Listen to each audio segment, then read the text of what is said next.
Kegiatan roadshow bus anti korupsi KPK di Aceh dalam rangka peringatan Hari Anti Korupsi Sedunia atau HAKORDIA 2023. Dalam kegiatan itu, KPK RI juga melaksanakan sosialisasi atau pembekalan kepada aparatur sipil negara atau ASN di lingkup pemerintah Aceh, pelajar mahasiswa, pemerintah daerah, serta masyarakat umum.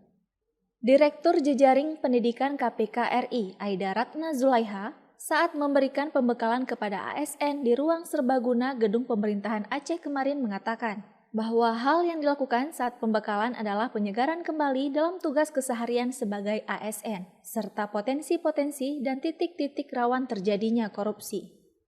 Aida juga mengingatkan para ASN, jelang tahun politik banyak potensi terjadinya korupsi. Diharapkan ASN tidak terbawa situasi, mengingat saat ini banyak daerah yang dipimpin seorang pejabat. Di acara itu kita sekaligus melakukan banyak sosialisasi tentang anti korupsi ke ASN, ke pelajar, ke mahasiswa, ke pemerintah daerah lah ya, dan masyarakat umum juga.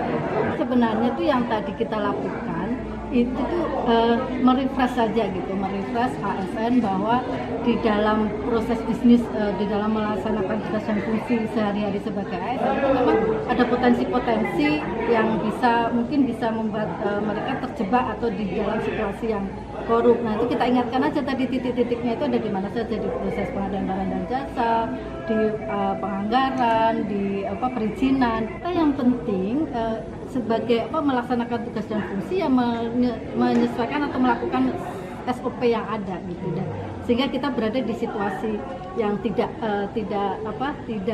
terbawa oleh situasi yang korup. Dari Banda Aceh, Lala Nurmala melaporkan untuk Puja TV Aceh.